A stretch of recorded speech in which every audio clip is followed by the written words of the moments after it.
We're always told to look in one direction, ahead, to be at the front of the pack. But when technology keeps pushing us forward, we say, pause.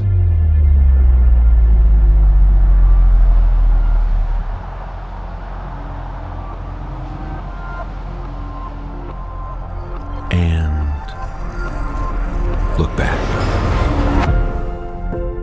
Look back to make sure we're not leaving anyone behind. That our innovations are designed with people in mind.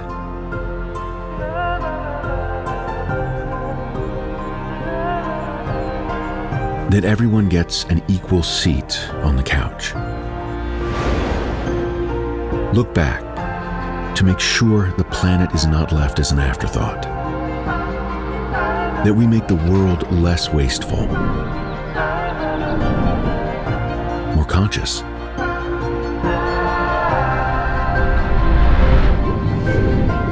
So the next generation won't face the consequences of today's choices.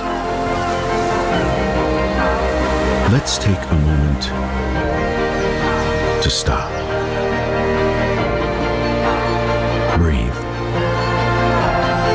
And be better to the world around us.